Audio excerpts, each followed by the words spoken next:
All right, welcome guys to the Leadership to Wealth podcast. I'm your host, as always, Anil D'Souza.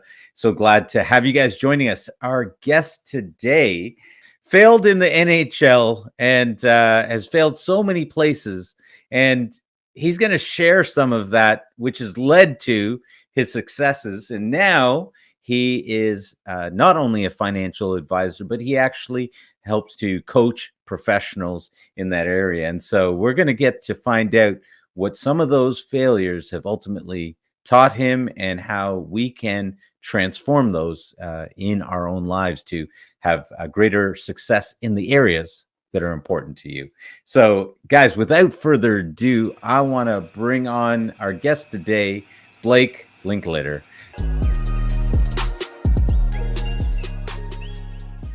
Blake, how are you doing today? Good. Yourself? Thank you. Thanks for having me on too. Yeah, thank you. Well, come on. So failed at getting to the NHL, which, I'm sure was crushing to you, but we know that the chances of anyone getting into the NHL, National Hockey League, is astronomical. Like it's really difficult to be able to do that. But you've been able to learn and now, of course, coaching people in some different areas. And so I guess I'm curious now, being where you are now, not only as a financial advisor, but also as a coach for professionals. You talk about the areas of mindset, you talk about clarity, and you talk about systems. And are you able to look at your attempt to be in the NHL? Can you see where maybe you fell short in some of those areas? Is that what sort of catapulted you into not only being able to be a financial advisor, but also to be able to coach people?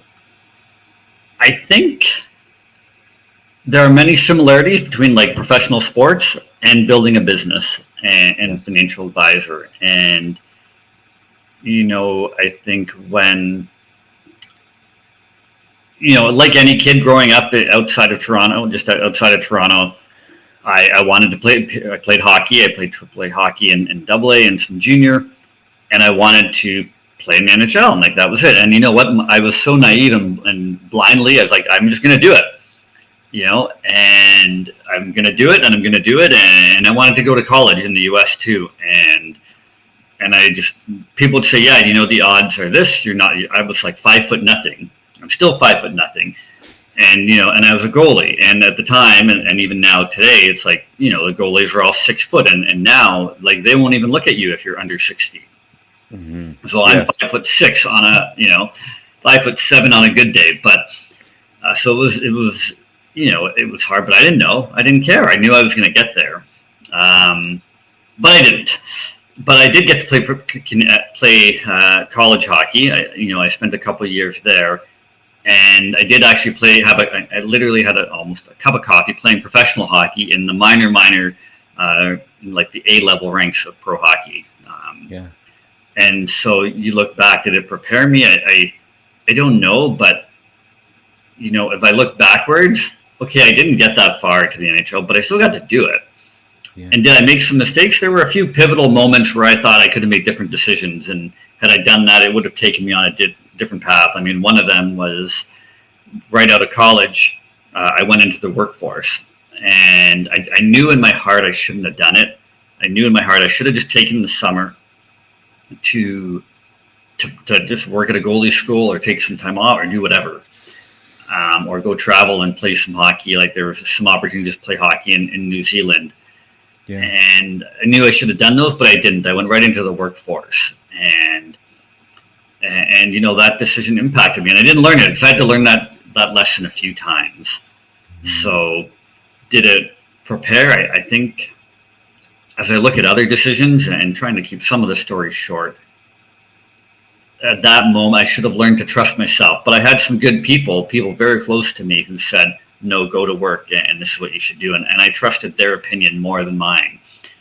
So the big lesson that I think I'm only learning now, 20 years later, is to trust yourself and believe. If you think something is right and this is the way to go, then you have to trust yourself to do it despite what other people say.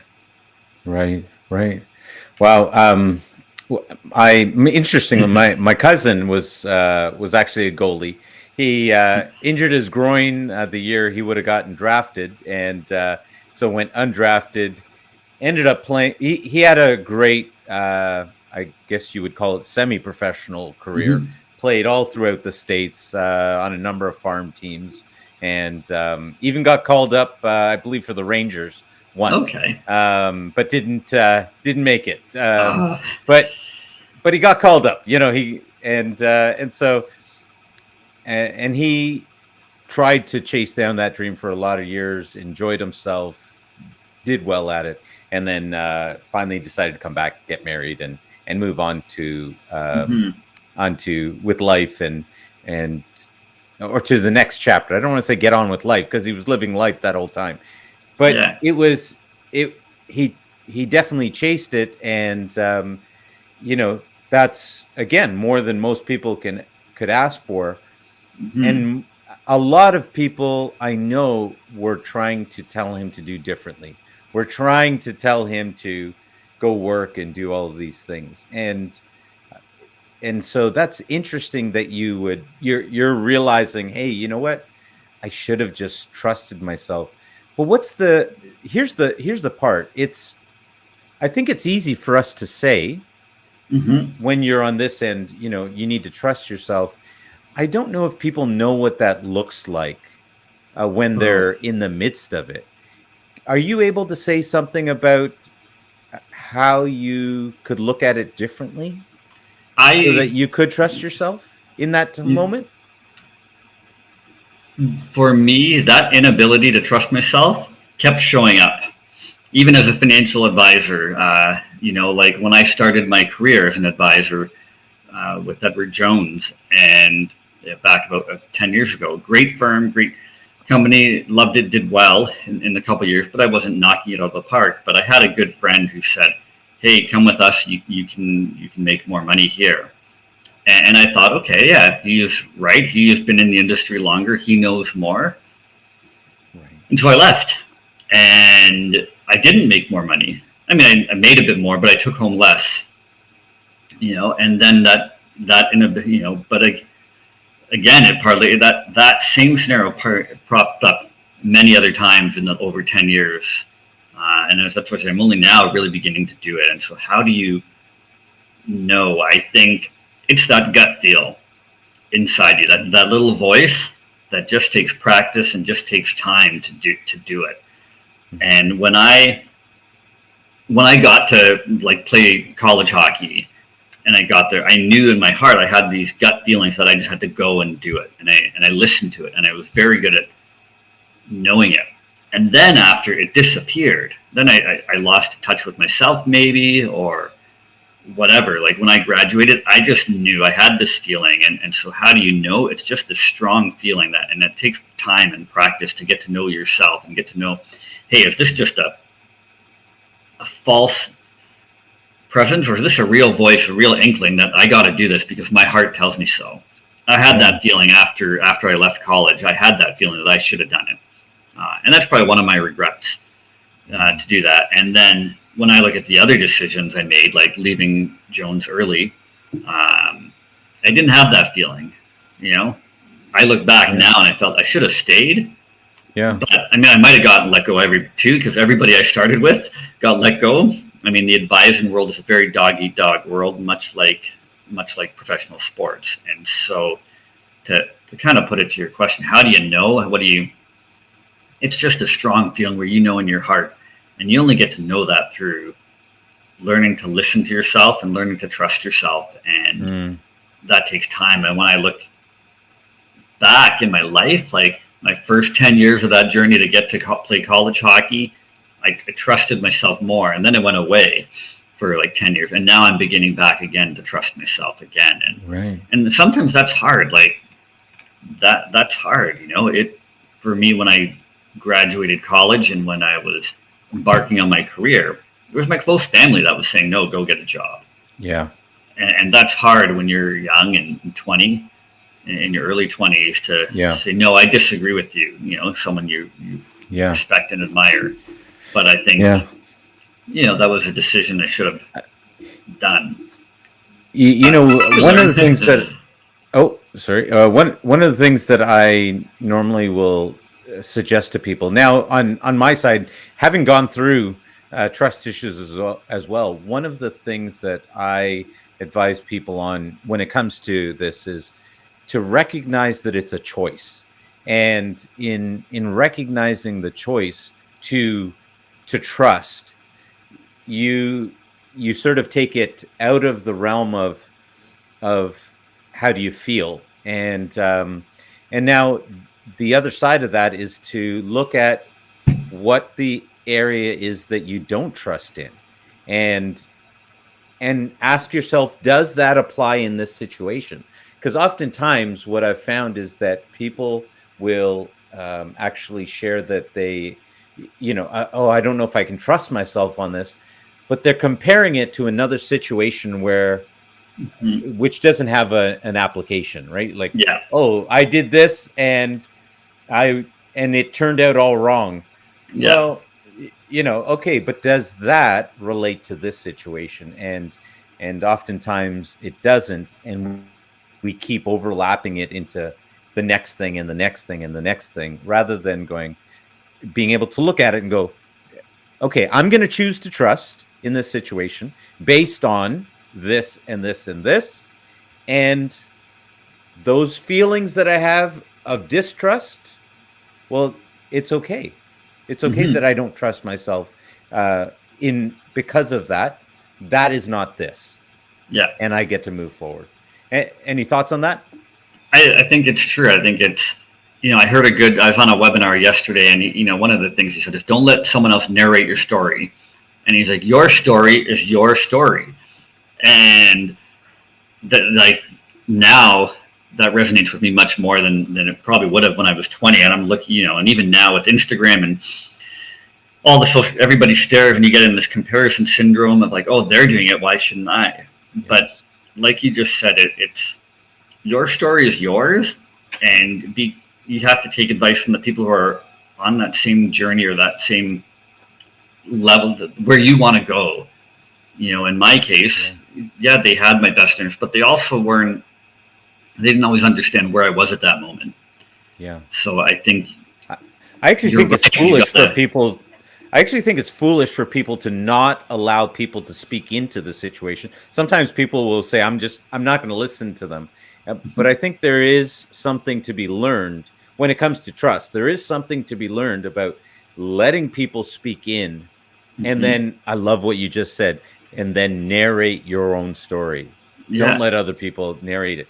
Let them speak into it, but then you still have to make a choice for your life. Right. Does it serve you? Yes. And so, like, as your entrepreneurs are growing your business and you're getting advice from all left, right, and center, I think Yes. you're right. You got to, like, ask yourself, hey, does this advice serve me? And is it useful? And at the end of the day, you make the decision, and hey, any wrong decision can usually be corrected within reason. Any wrong, business Yeah. decision. Yeah. Well, when you make the decision, you get to own responsibility for it, Hmm. which means you also get to go change it and make a new decision, right? Yep. Yeah. It's Exactly. I think a lot of people are afraid of that, and so I think when you talk about mindset, what are some of the keys that you talk to or you share with people about having a mindset that works? I think the big thing is to celebrate your wins and do what brings you Yes. joy. So when I look at mindset, it's like, okay, we have all these obstacles and we got to battle through it. But it's what brings you joy, and celebrate your wins. So often as entrepreneurs, you don't celebrate your wins. You're so in the battle, you're so in the weeds and of running the business, of making I'm trying to make the next sale, and you forget to look at how far you've come. And that's why when I go back to, like, looking back now, I didn't play professional hockey, but I still made it further than whatever, maybe 95% of the hockey, minor hockey Yeah. kids. Yeah. And that's still a pretty good accomplishment. I still got to do this, and I still got to see a bit of the US, and it brought me other opportunities. And so if I just look at, oh, I didn't make it, then I forget all the good that I did do. So I think, celebrating the wins and the small wins, as I really focus on that with my clients. And I really Yeah. focus on bringing, from a mindset standpoint, is what brings you joy. Those two things are going to increase your confidence tenfold, because you don't get in this business to do stuff you hate. I hate paperwork. And I haven't met a financial advisor who loves paperwork.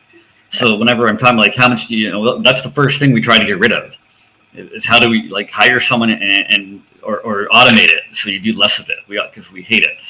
So many salespeople do, and so do more of what brings you joy. Focus on the mindset, and then eliminating some of the. We all have self doubt, and when I work with my clients on the mindset piece, it's very specific to that individual because they might be struggling with self doubt. Everybody does. Yeah. Yeah. And how do you do that? How you do that is, again, you focus on what brings you joy. You focus on the little wins, and you just have to eradicate that voice in your head. Yeah. That voice that says, "Oh, you can't do it." Yeah. Yeah. I always going to be there. I always like to, exactly. It's always going to be there. And so one of the things that I like to share with people is to actually to recognize that voice is going to be there, and to be able to thank be able to thank yourself for whatever that voice comes up with, and again still be able to choose, because there is a difference between your thinking and your thoughts, and by and large the thoughts that your brain comes up with are all going to be based on the past. It pulls from all your past situations, and then it tries to give that to you, and which is why as human beings we're always trying to stay consistent with that which we've done, and the things that we've said, because that's what it does. It's a retrieval system. It doesn't mean that you can't make a new decision today based on what you're looking at today, based on what you want. Now, in light of that, I would question about this part about joy, because I don't know if most people even know, well, what does that even look like? How am I supposed to know what brings me joy? Because I think everyone does exactly, you go to the brain. What does the brain pull up? It pulls up the same stuff that it had there from however long ago. And so, which is why some people are still partying in the bars and still doing all this stuff that they were doing at 20, because they don't know what else to pull from. So how does someone even identify what brings them joy? My clients struggle with that. When I say what brings you joy, some of them struggle with it. And I just say, okay, well, let's do this. What gives you energy? Write down everything that gives you energy in the moment. And I don't say, I just say whatever gives you energy. And then after, is it positive or negative energy?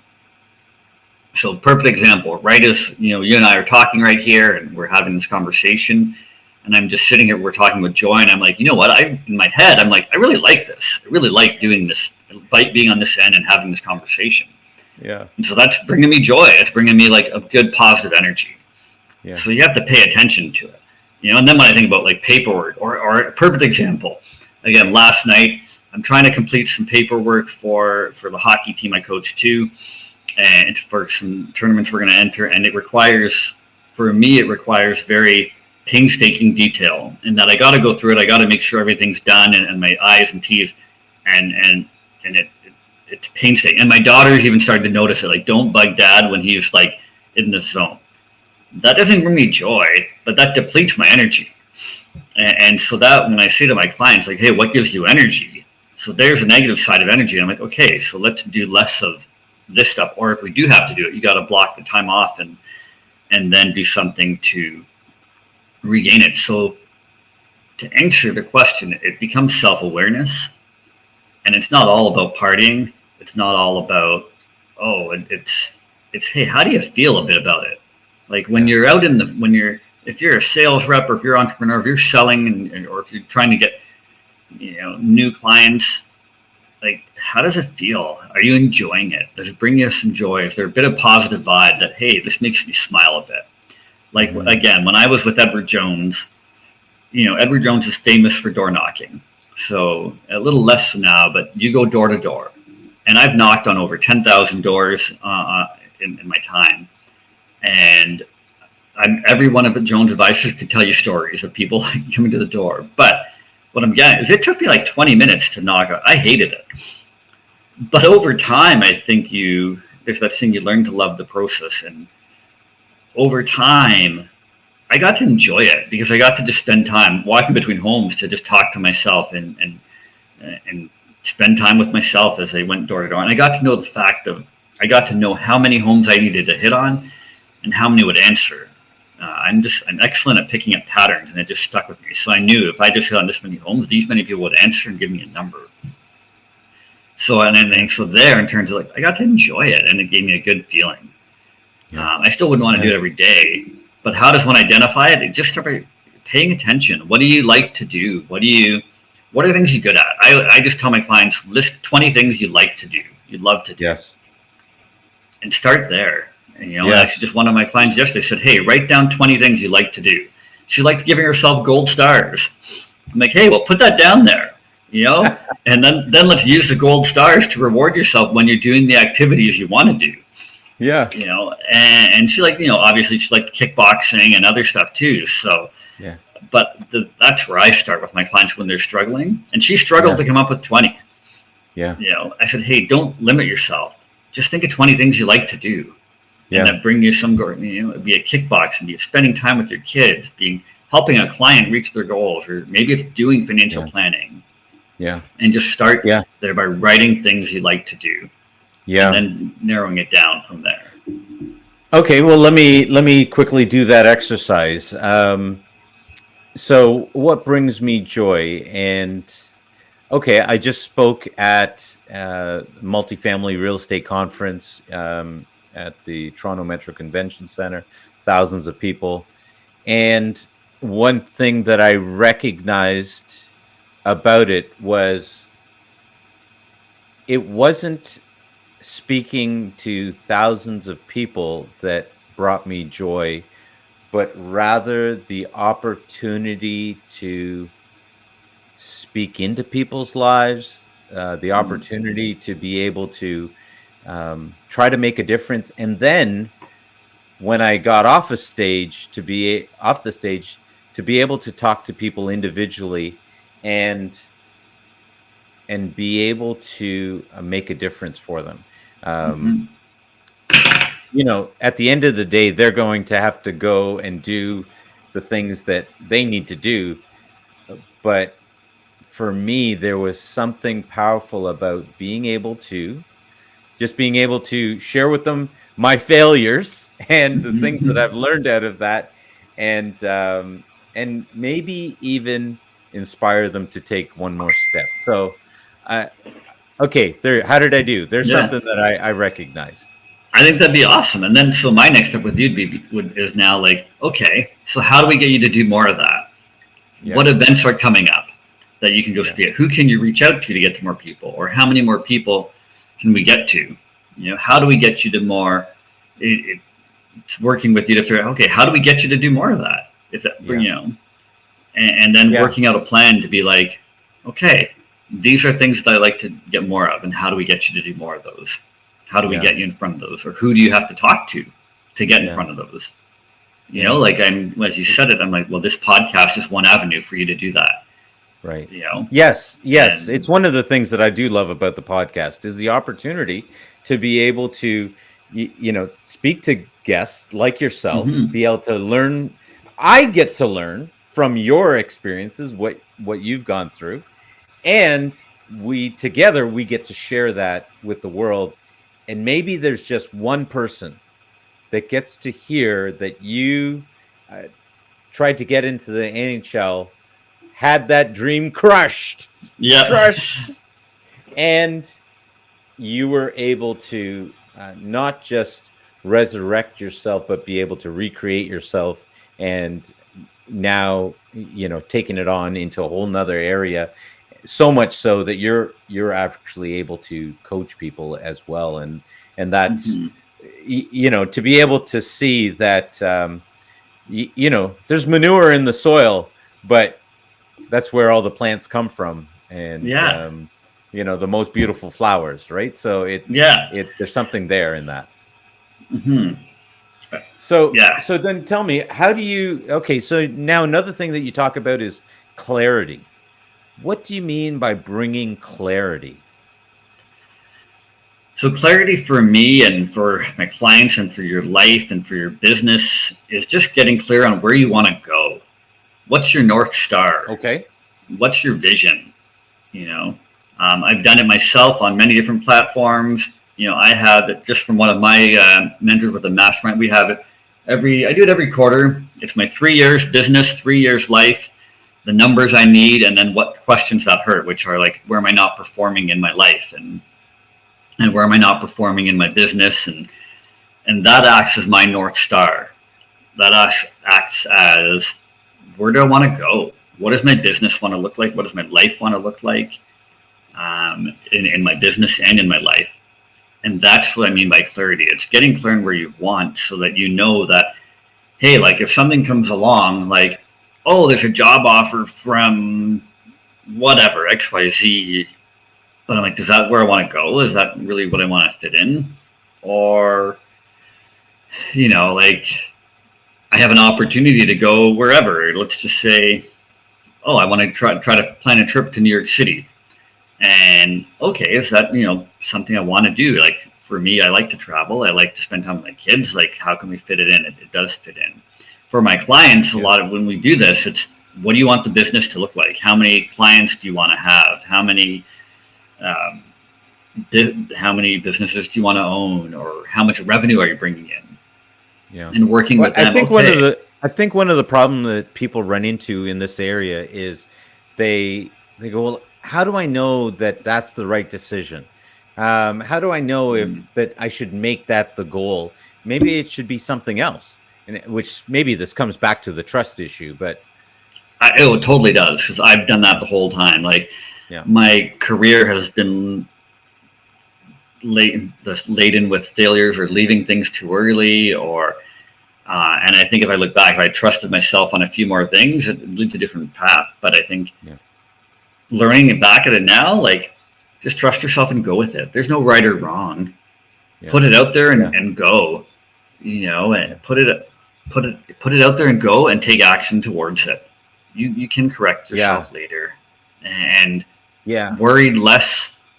Don't do what I did and worry about, is this the right decision? Because I have done that way too long. I've spent way too many hours thinking, is this the right decision? Should I do this? Should I, mm, is this the right firm? Is this the right firm when I switched? yes, And then making the switch. And I'm like, now it's like, just make it and go and stick it out for a bit. Push through the dip, yeah. and I think it's Seth Godin who Oh, wrote a book called The Dip, and just push through it. okay, And I've got one yeah. hopefully I can stump you on. So I think when you have a mentor, the key to having a mentor is that mentor will be able to shorten that learning curve. They're going to be able to say, "Oh, this is what you want to do. Then here's where you want to point to," Yeah. and they give you that direction. And they've already been through it, so they can give that to you. And if they're a wise mentor, they're going to be able to listen to you and be clear about what you're actually better than be clearer Hmm. about what you're trying to get to than you might even know. Now, here's that other piece is when you don't have a mentor and you don't know where to go find a mentor in that area that you're working on, what do you do then? Now it's so easy to find mentors. It doesn't have to be a physical contact or a one-on-one meeting. You can find mentors just through a podcast like this or through Yes. books that can shorten that curve. I mean, like there's Grant Cardone is built, famous for the real estate investing Yeah. and sales. If you want to get better at sales, just go pick up one of his books.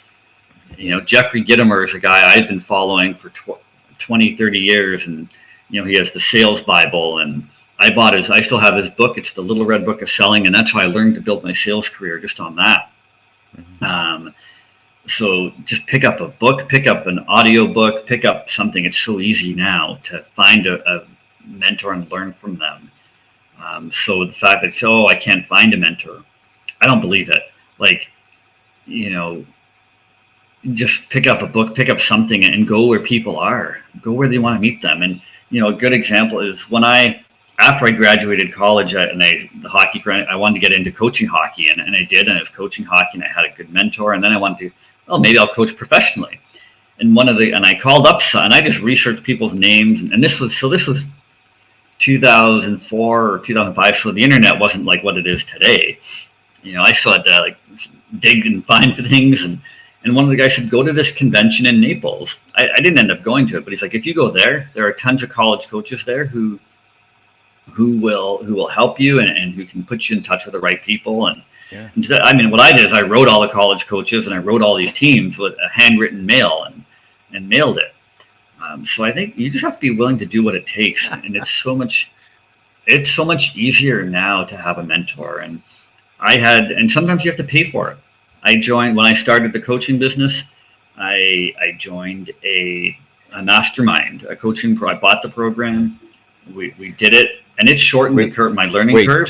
Just before we get too far, Yeah. for those of you that just before we get too far, for those of you that don't know what he's talking about when it comes to writing letters, once upon a time we had these pieces of paper, and you would write down on them, whatever your thoughts were. We didn't have emails. It was pieces of paper.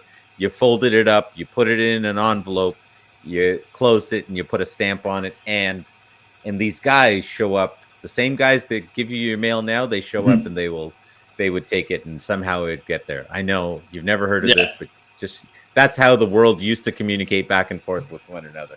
Yeah. But so I love that story that you literally wrote handwritten letters to these coaches. Sorry, I just had to point that out. I literally wrote them, and you know what? I still do it today. Not to the coaches, but I write I don't do it as often as I should, but I write like a handwritten thank you note. One or two a day, just to something that's impacted me, or something like somebody that I've had a good conversation and we made a connection. And I have a stack of like $20 from Amazon, about 100 thank you cards. And I write them out of line. And depending who I'm talking with, you can get their business address, and I just write it, and just to build the relationship with it and have an impact and influence. So when you talk about things like, you get that feeling, like I would say, hey, do this. And when I write the card, when it's genuine, sincere, I get a good feeling. And then when they respond, sometimes people respond like, oh, that was so thoughtful. And it's just another way to stand out. So, if you're a new entrepreneur, it's a way to stand out and get your business going, and just to stand out amongst the crowd. But yeah, the mentor, sometimes you got to pay for it. And that shortened my learning curve early on. And you got to, the power of a handwritten note still goes a long way. Longer now than it maybe did 10 years ago even. Yeah. Let's just time out for a quick second. Yeah. Wyatt,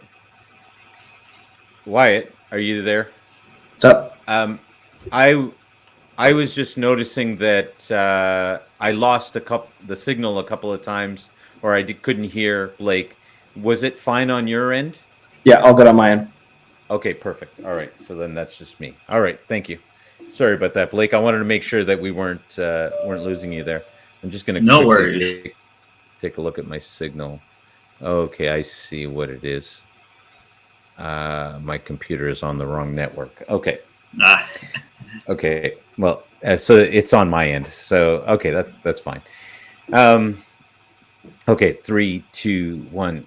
Okay, so I actually love this idea, even of the handwritten notes. And I think, guys, if you're listening, something important in this, if this sounds like work to you, it's because it is. And it's the kind of work that you can do that will separate you from your competition. It can separate you from other people because they aren't willing to. You want a competitive advantage, you do something that other people aren't willing to do. And I love what you're saying, because as you were talking about writing these handwritten notes, I was like, oh man, I don't want to do that. Then I got to get stamps. And then I thought, okay, but if that is the one thing that makes a difference for your clients, for the people on the other end, why not blow them Mhm. out of the water with something so simple? yeah, yeah. It's so So simple. It takes a minute of your time. Just send a thank you note and just thanking them for whatever, and something personal about the conversation you had. Like, don't just make it a blanket. Like, try to put something personal about it, and just do something different that'll stand out.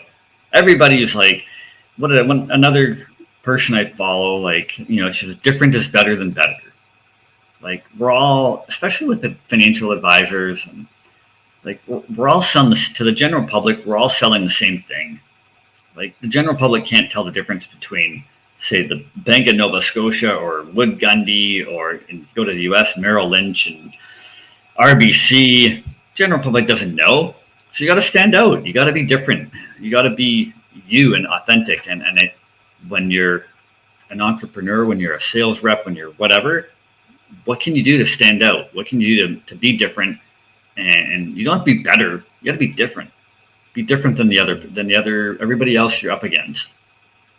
yes, and that's the unique skill that we actually all have intrinsically. We are Yeah, different.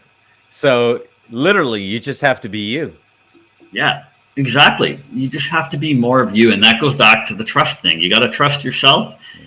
to be Yeah. more of who you really are, and that takes some self So let discovery, me some trust. so let me ask the question: what is it for you that you find that draws people to you? What is it that your clients or the people that you used to talk to? What is it that draws them to you? I think I'm pretty authentic, and I'm pretty trustworthy. I had a wholesaler of mine very early in my career come up to me, and we were chatting and having coffee, and he's like, Blake, you come across as very trustworthy. Um, and I'm like, oh, that's kind of. And he's like, I know that sounds interesting, given how we're all in finance. But I was like, yeah, this is kind of weird. But so when what draws people, I'm pretty authentic. I share my failures, you know, um, and I whatever it is that I do, I come across pretty trustworthy early on, and I think it's because I'm authentic and I'm just genuinely care. I genuinely want to help people succeed. I want to see, Yeah. hey, where are you now? Where do you want to get to, and how do we help you get there? And then let's just plan the best way to get there and take action on it. And that sincere desire to help people, I think, comes across. And the fact that I'm authentic, and I like to tell some stories about it and share my life.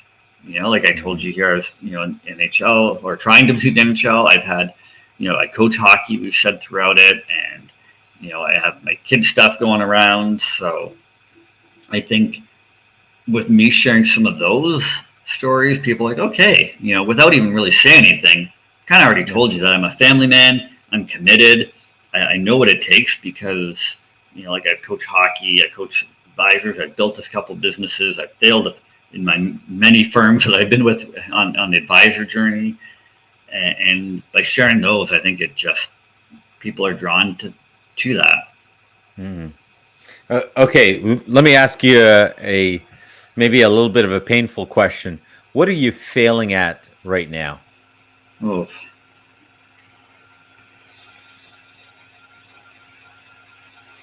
I think at this stage in my life, I'm rebuilding it. So I'm going through some personal relationship situations. So I'm probably failing at that when you look at it where it's happening. Like I'm going through a separation. So we're in the, I guess we're almost in the final stage of it, but it always evolves. Yeah. So, did I fail at it? Yeah, in one way, yeah, I did. And I look back and that there are some things I could have done maybe to keep the juice flowing with it. But so I will say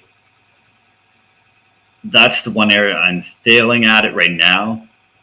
But I'm trying to rebuild it and trying to, try to rebuild it. If anybody's gone through a separation, then I'm just still doing it. But the best, I think somebody told me you're just, or I look at it as I'm trying to rebuild my life again. Yeah. And so that's where I've failed at. That's what that's the most current one that I'm failing at. That is amazing. I love it. I'm going to join in with you since you're sharing about your failure. I'll say, well, I did go through a separation, and my wife and I were able to reconcile our differences. We've built back better, stronger. We've been able to do that. But in terms of my current failures, what I would say is right now, health-wise, exercise, weight, this kind of stuff, eating, diet, right? These things are not working for me right now. No, back it up. Take responsibility. I am not working these things. I'm not taking the responsibility. Yeah. And so I can, and it's having an impact in all these different areas. Most importantly, the energy I'd like to have when being with my kids. And I can clearly look in the mirror and say, I'm failing in this area right now. And if I don't make changes, there will be long-term repercussions. And so there you guys, if you guys are listening, I hope that you're able to take whatever's going on for you and be able to own that failure, because you get to make the changes from here, from wherever you're at, and you get to make some decisions going forward.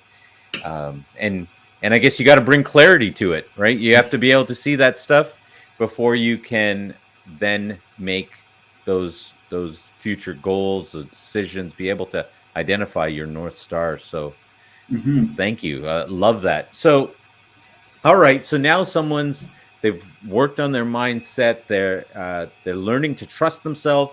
They're bringing clarity. They're understanding, hey, maybe this is my North Star. Now you talk about systems. What do people need to bring when it comes to their systems? What's this all about? Yeah. So have you ever done the Strength Finder test? No. Okay. Buy the book. Do I have it on the bookshelf there? Strength Finder 2.0 by Tom. I think it's Tom Rath, or I need to get my eyes checked. And ATH it ends in. Strength Finder 2.0. I did that. I've done it like a Colby analysis. And have you done the Colby? I've done the Colby, yeah. That is my favorite one. That gave me the permission to be more of me. Like, I am a 3773. I hate fixing things. Like, I'm mechanically inept. I really am. And when I got that, I'm like, oh my goodness, this makes so much sense now why I don't fix things. I hate it. Like, I don't like working on my car. I don't like building anything. I hate it. And I suck at it. Yes. So when I combine those two, I'm somewhat methodical, but I'm very good at identifying processes and identifying systems. So when I talk about systems, I talk about building systems and processes into your business so that it becomes repeatable and scalable. And I'm excellent at kind of identifying those. It comes very easy to me to pick up patterns and whatnot, and how do you build this process out. And I'm always planning ahead. And it's kind of really, when I look at it, how I got into financial planning, that's what you do is you pick A, you go to B, and you map out the plan to get there. You map out the roadmap and the method. And then for your meetings, you have a process. I knew my first meeting, I knew what happened in my second meeting, and I knew what would happen in the third meeting, and I mapped it out. And then each client journey had the same repeatable journey, so that I could plop someone into my practice and they could kind of take over. So when I talk about systems, I talk about developing those systems and repeatable processes in your business, Yeah. and maybe in your life too. Like, What did you say your Colby was again? What did you say I your was scores were again? a 3773. 773. Okay, wow. You Yeah. talk. You nailed those two. The follow through and the quick start. Yeah. Flat even, and then fact finder and implementer. You were, yeah. Okay, On the low scale. So like, yeah. So it's true. Like when I get something, it's like I want to get it and I want to finish it. Yeah. You know, and it's very. But then where I get lost into this, it's a bit like, you know, we talk about failures. Where I get lost is if I don't act on it right away, it delays, or if I don't like it, I kind of put it off. And then paperwork, I'm not very detail oriented. The 3 fact finders was like, don't give me minute details. Right. And people always, early on in my career, and this is, we talk about knowing yourself, and I'll get back to the systems. People will always think I'm very detail oriented, and I kind of am, but I notice very subtle details. Like I'll notice the pattern on your suit jacket there, but not like the most painstaking detail. I'll notice subtleties, and for people, as I look back, it's like they mistake that for detail oriented, because it's not really. It's just noticing. I can notice the most subtle thing, but ask me to like do the 10-page research paper. No, we talk about draining energy. That drains me. Or we talk about doing the paperwork I had to do for the hockey team, the tournaments. That was draining. It took me like a good half hour, 45 minutes just to do like 2 things and pay a couple tournament fees, because it just took a lot of energy. But yeah. So you want to know something funny? Yeah. I want to know something funny. So I scored an 8,443. Oh wow. So I scored an 8 on the fact finder. And which is interesting, because I don't know that I really look at myself that way, but I do love finding the details. There's something in there where I'm like, I find the secret code in that kind of stuff. Actually, if you've read the book Rich Dad Poor Dad, long time ago, yeah. So one of the things in that book that Robert Kiyosaki talks about is, he says, whoever controls the contract controls the money, and so I was like, oh, how do I control the contract? And so all of a sudden I started learning. I started reading every contract that you go to buy a car, and they say sign here, and I say hang on a second, and I start reading through it. Yeah. And lo and behold, hang on a second, and I start asking questions. And the things that you learn, wait, all I have to do is tick this box and I get this, and this. They're like, yeah. And I'm thinking to myself, why didn't you tell me? You just wanted me to sign over here, right? So, okay, tick this box, or do, just little things. And you find all these secrets. But so I guess there is that piece for me, but it is kind of funny to me. And this piece about follow through, I'm really interested in as you're talking about this, because to me, the one thing that I've learned through business and in life is it's all about the follow through, because there are so many people that are able to start something, but without the follow through, it never becomes gets done. Something. Yeah. And so I learned to sort of fall in love with getting things done, which is why it's funny to me that on the Colby I would get such a low score in that area. Maybe it's because it's not my mindset, but it's my choice. I don't know.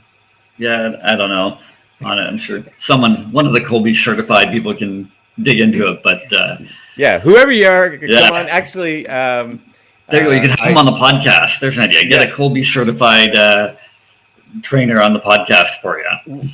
Well, I'll have to call one of my friends who actually taught me about the Colby, and I've had him on the show before. I'll get him back on to Yeah. talk about that more closely. But sorry, about building systems you were talking about. So it's just putting systems in your business. Like if you think of McDonald's or any franchise, they got a system in place. So that even a high school kid can go in and make a burger or make a take something out at whatever restaurant you're at. So to truly build your business and to have that time off, to have the life you want, you got to put systems in place. You got to put structure in place. Yes. So you got to put processes in place. Yes. To do that, so that you can go away and you can do things that you want to be doing. Yes. And so that's what I talk about. That's what we work on with the businesses. And, I have to tell this story because this is very relevant. Today, I was actually, and I was late to get to this meeting, to get to our interview.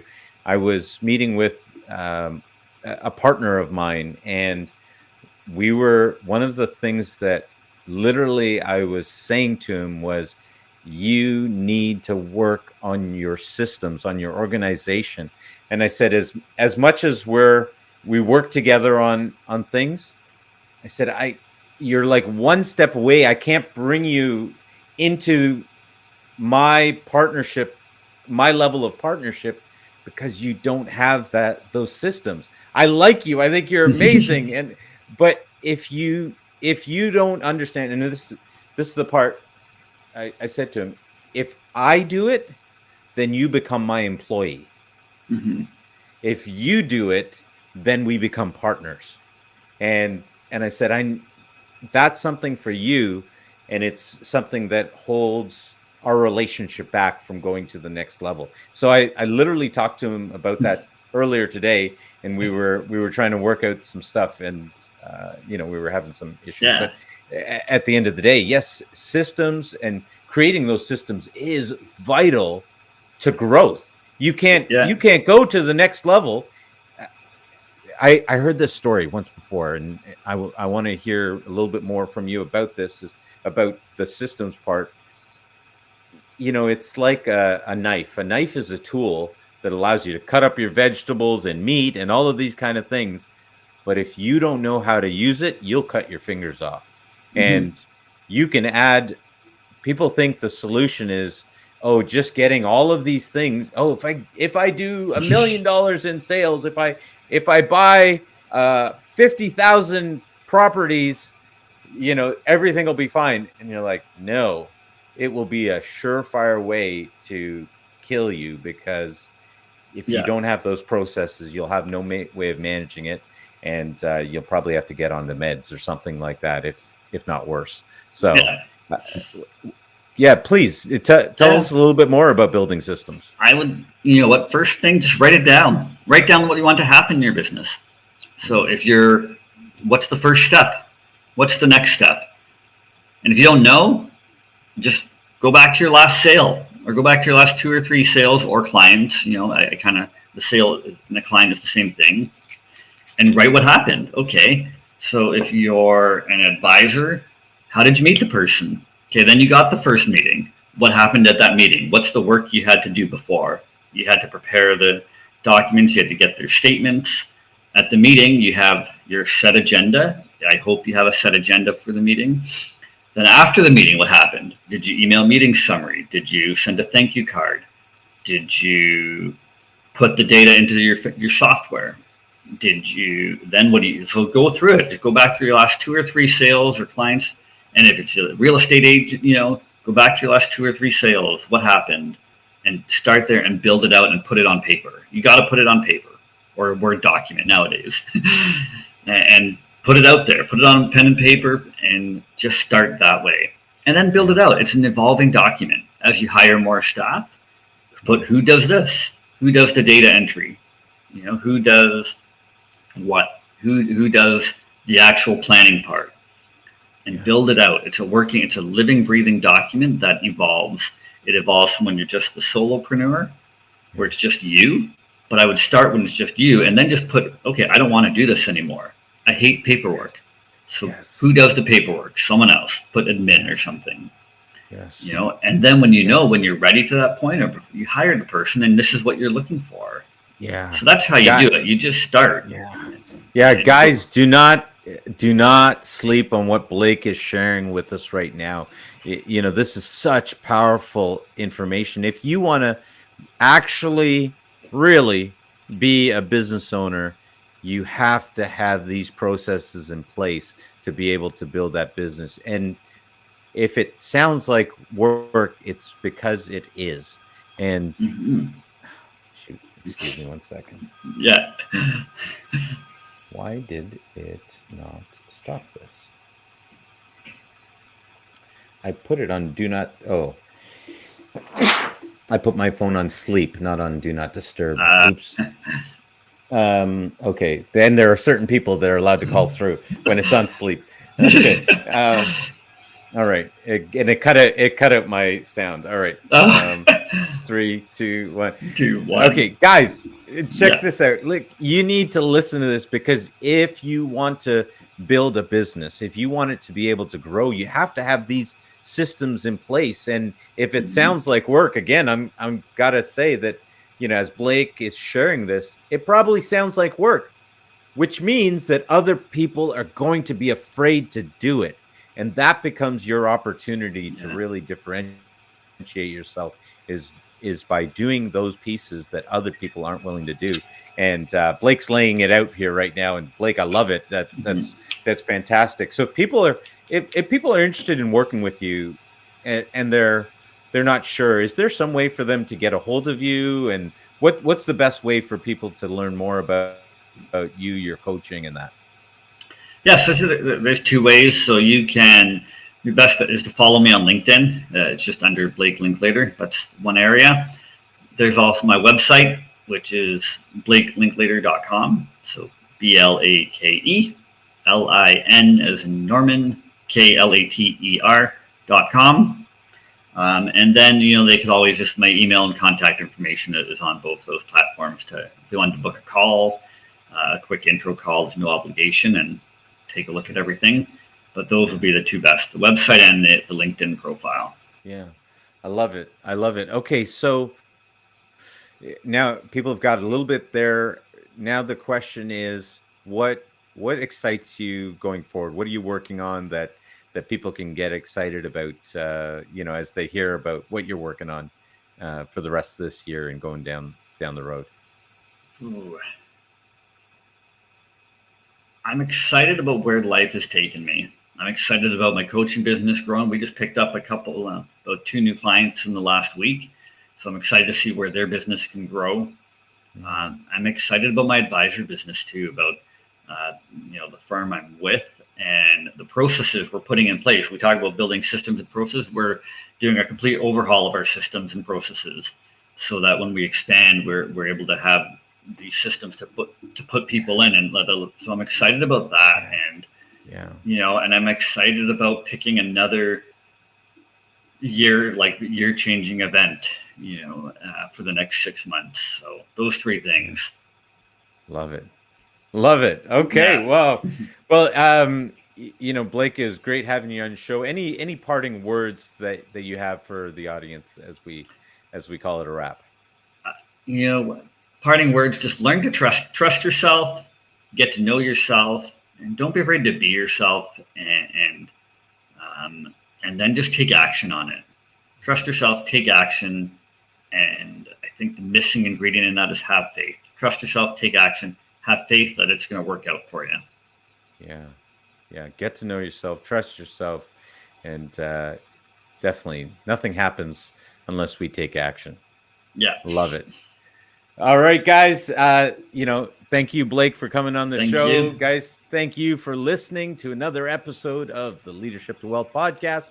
And as your host, Neil D'Souza, as always, thank you guys. And we'll see you again next week on the Leadership to Wealth podcast.